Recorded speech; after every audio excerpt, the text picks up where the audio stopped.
Le nord-ouest et le sud-ouest avec la difficile reprise des cours le 4 septembre 2023, pourtant jour de rentrée scolaire.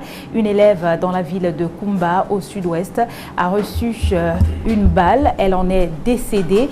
Mais avant elle, dans le nord-ouest, c'était 2 directeurs d'école qui avaient été assassinés.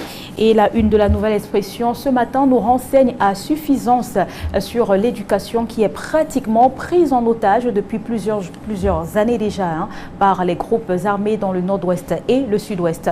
Nous en parlons donc ce matin avec notre invité. Il est homme politique. Il s'agit de Jean-Robert Wafo. Bonjour. Bonjour Gladys, bonjour aux millions de vos téléspectateurs. Merci à vous d'avoir accepté notre invitation, surtout d'avoir bravé les intempéries pour être présent ce matin. C'est bien moi, c'est vrai que c'est difficile là-bas dehors. Bon, mais il faut repenser la ville de Douala. J'ai été obligé, n'est-ce pas, de garer mon véhicule pour prendre une moto. Bon voilà, donc là, il faut repenser la ville, les moyens. Il faut mettre les moyens à la disposition, n'est-ce pas, de la ville de Douala. Il faut que la décentralisation prenne vraiment corps. Voilà. Nous allons entrer dans notre sujet de ce matin qui concerne la difficile reprise des cours dans le nord-ouest et le sud-ouest. Le 4 septembre 2023, pourtant jour de rentrée scolaire, une élève a été mortellement atteinte par balle dans la ville de Koumba. Le 4 septembre, justement, alors que les groupes séparatistes avaient sommé la communauté éducative de boycotter cette année scolaire. Est-ce que la Nouvelle Expression, justement, nous renseigne sur cet embrigadement, cette prise en otage désormais de l'éducation par les groupes séparatistes? Comment est-ce que vous analysez cela? Écoutez, tout ce qui touche à l'éducation touche au droit, touche, n'est-ce pas, aux droits des personnes. Je peux être que choqué par ce qui se passe par rapport à cette rentrée scolaire, parce que voyez-vous, c'est depuis le déclenchement de la crise anglophone, c'est 150 écoles qui ont été incendiées, c'est pas le 4300 écoles également qui ont été fermées. Sur 13 départements, n'est-ce pas, il n'y a que, je crois, c'est 5 qui ont connu une rentrée de classe timide. Mais je vais vous dire une chose, c'est quoi? C'est que mon caractère, n'est-ce pas, m'impose le fait de ne pas faire dans la langue de bois en ce qui concerne la crise anglophone. Parce que, voyez-vous, Madame Gladys Sidier, c'est quoi la crise anglophone aujourd'hui? Quel est le bilan? En dehors de ce que je viens de vous dire, par rapport aux écoles fermées, incendiées et tout, c'est 600 000 déplacés. C'est plus de 6 000 morts. C'est des entreprises qui sont pratiquement au sol, qui ne fonctionnent plus, pour ceux qui n'ont pas mis la clé sous le paillasson. Mais je vais dire une chose. Tout est question de volonté politique. Parce que, voyez-vous, Raymond Aron disait, la politique, c'est le choix entre le détestable et le préférable. Le détestable, c'est tout ce qu'on observe là aujourd'hui. Avec tout le bilan que moi je viens de donner. Parce que, voyez-vous, avant, c'est-à-dire qu'à la faveur de cette rentrée scolaire, vous vous rappelez de la jeune fille qui a été atteinte par une balle. Vous vous rappelez de 3 directeurs d'école primaire qui ont été froidement exécutés et assassinés. Des gens également qui, dans le nord-ouest et sud-ouest, sont morts. Moi, je dis, c'en est trop. C'en est trop, pourquoi? Parce que quand je parlais du détestable et du préférable, ça c'est le détestable. Il ne faut plus que ça continue. Le préférable, c'est quoi? C'est la paix. Rien ne vaut la paix. Le préférable, c'est la paix. Et pour qu'il y ait la paix, il faut qu'il y ait un compromis. Qu'il y ait un compromis. On ne peut pas, pour gagner la guerre, pour gagner une guerre d'abord, il y a 2 alternatives. Soit vous exterminez votre adversaire, soit vous faites un compromis avec votre adversaire. Les forces de défense et de sécurité, est-ce que le pouvoir en place à Yaoundé peut ordonner à nos forces de défense et de sécurité d'exterminer, n'est-ce pas, les populations anglophones du nord-ouest et du sud-ouest? Je ne pense pas. Parce que si ce pouvoir le fait, il sera condamné pour génocide. Maintenant, puisque c'est une guerre asymétrique, c'est-à-dire qu'on ne peut pas avoir un déploiement massif de nos forces de défense et de sécurité. Qu'est-ce qu'il reste donc? Il reste le compromis. Il reste le compromis. Et le compromis passe par un dialogue. Vous ne pouvez pas faire un compromis avec vos propres partisans. Non. On fait un compromis avec celui qui est en face, avec l'adversaire. Tant que ce ne sera pas fait, vous allez me dire, évidemment qu'il y a eu le grand dialogue national. Mais ce grand dialogue a accouché des solutions à minima, mais il reste constant que tous les protagonistes n'étaient pas au grand dialogue. Et je suis de ceux qui pensent que, parce que rien ne vaut la paix, parce qu'une goutte de sang, ou alors un mort supplémentaire, c'est un mort de trop, il faut un dialogue pour aboutir à ce compromis, un dialogue inclusif, avec tous les leaders séparatistes. Ce n'est pas ça le problème. Ce n'est pas le problème de dire que machine. Non, on commence toujours quelque part, on dit mieux vaut tard que jamais. Parce que tel que ça va là, vous comprenez très bien, et d'ailleurs la nouvelle expression l'a dit, que c'est une nouvelle méthode des séparatistes. Alors, mais qu'est-ce que les populations vont donc faire? Madame Gladys Sidier, si vous aviez été à la place de la maman, de la fille qui a reçu une balle dans les rues de Okumba, et que vous avez d'autres enfants, allez-vous les envoyer à l'école? Elle était à la maison, hein. Elle était à la maison préparant la rentrée scolaire, justement. En plus, donc elle a été ceux qui décèdent. Je vais poser aussi une autre question. Quand un directeur d'école primaire se rend compte que 3 de ses collègues ont été froidement assassinés, lâchement et de façon barbare, vous croyez que c'est facile pour lui d'aller reprendre le travail dans son école? Non. Je dis, il faut passer au dialogue inclusif. Je le dis sans amertume. Je le dis de façon froide.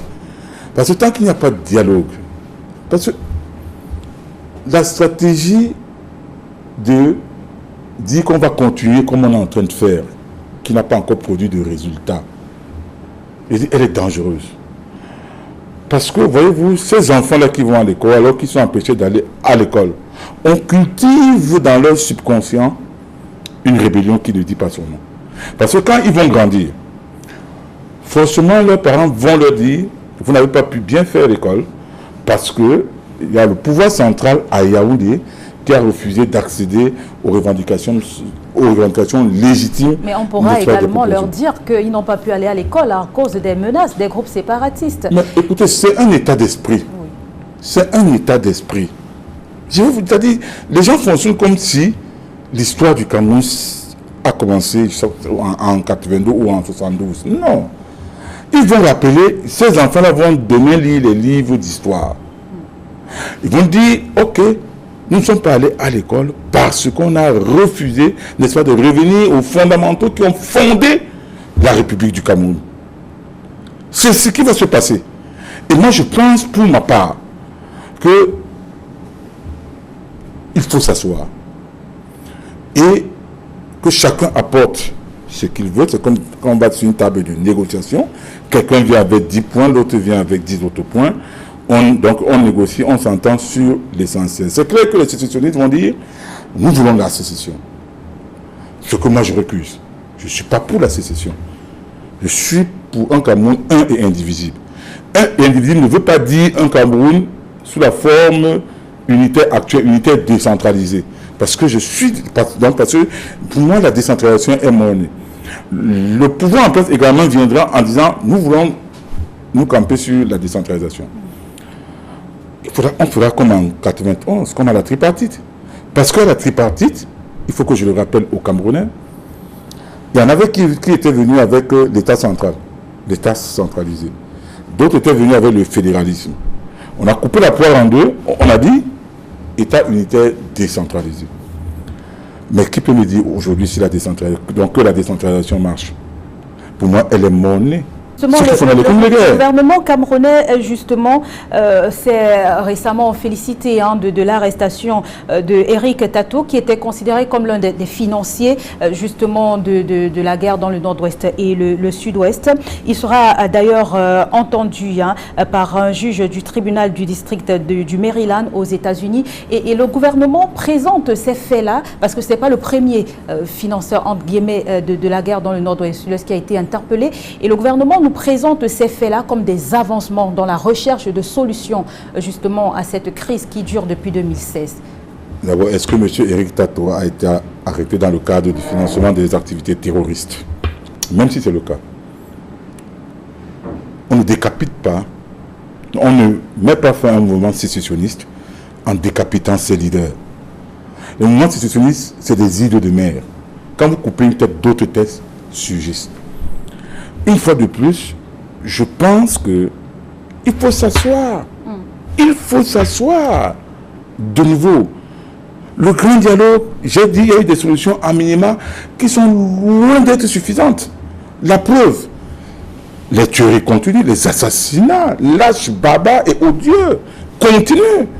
Les écoles, donc les enfants ont peur d'aller à l'école, les fonctionnaires de police sont assassinés. Bref, il y a le lockdown. Les boutiques sont fermées. On a comme l'impression que les populations marchent au rythme du mot d'ordre des sécessionnistes. Peut-être par peur, ou alors parce que, ou par adhésion. Mais même si ce n'est pas peur, ça veut dire que ces populations ne font plus confiance, n'est-ce pas, à l'État qui, visiblement, n'a su plus sa mission de regarder la sécurisation des personnes et des biens. Ce qui fait que ça a un impact. Je dis ceci, asseyons-nous, qu'il y a de lâche du lest, qu'il y a un dialogue. On peut réactiver, n'est-ce pas, le processus de dialogue orchestré par le Canada. Je ne sais pas pourquoi on a arrêté cela. On peut le faire. Parce que, voyez-vous, là où on va, s'il n'y a pas ce dialogue inclusif, n'est-ce pas, qui regroupe tous les protagonistes, les leaders religieux et surtout les séparatistes, parce que, au cours du grand dialogue, les passagers manquants, c'était les séparatistes. Ceux qui étaient à ce grand dialogue n'ont pas pu empêcher, dans les séparatistes et les bandes armées, n'est-ce pas, de continuer à perpétrer des actes barbares. Alors, qu'est-ce qu'il faut faire? Il faut continuer dans le jusqu'au boutisme, quitte à ce que il y ait, n'est-ce pas, une récurrence des attaques, ou alors il faut s'asseoir, et puis on fait regarde face to face, chacun apporte ses propositions, et puis on tranche à la fin. Parce que, voyez-vous, il faut assécher l'idéologie sécessionniste. On combat un mouvement sécessionniste en asséchant son idéologie. Vous ne pouvez pas assécher l'idéologie d'un mouvement sécessionniste en vous contentant seulement de décapiter les leaders. Je vais prendre un exemple simple. Madame Gladys Sidier. On va sortir par là. Une maman qui a 2 enfants. Il y a un enfant qui est dans le BIR. Il y a un autre enfant qui est dans les mouvements, qui fait partie du groupe des gangsters qui opèrent. Parce qu'il y a le gangstérisme, il y a le trafic de carburant là-bas. On ne sait pas comment ils font pour trafiquer ce carburant. Il y a l'économie de guerre. Jusqu'à présent, on ne nous a pas encore dit combien cette guerre a coûté. Mais j'ai dit, mettez-vous à la place de cette maman. Vous avez un enfant qui est dans le BIR, les forces de défense et de sécurité. Vous avez un autre qui fait partie d'un mouvement séparatiste. Celui qui fait partie d'un mouvement séparatiste vient régulièrement à la maison, manger, ou alors se ravitailler avant de repartir. Son frère du BIR est là. Vous croyez que son frère du BIR ira trahir son frère? Non. Vous croyez que l'élément du BIR ira trahir son frère?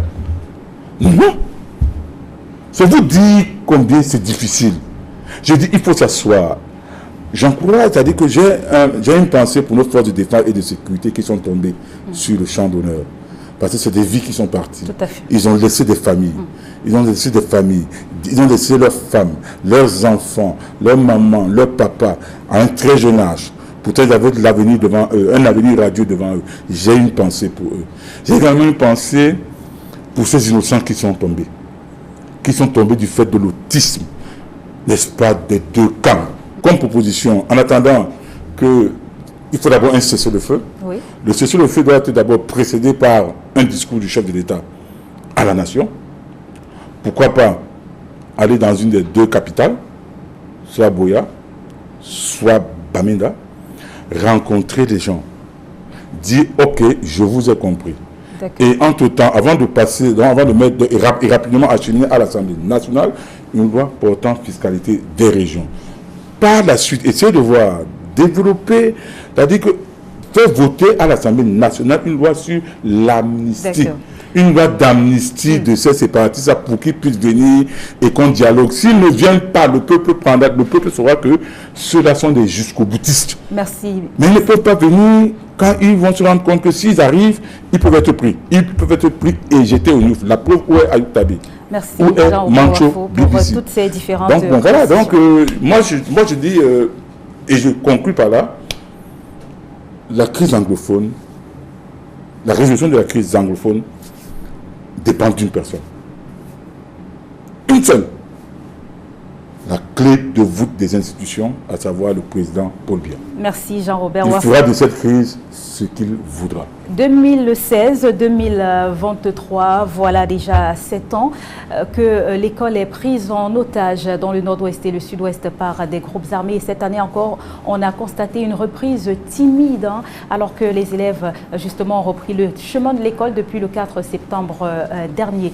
Merci mesdames et messieurs d'avoir suivi cet entretien avec notre invité du jour.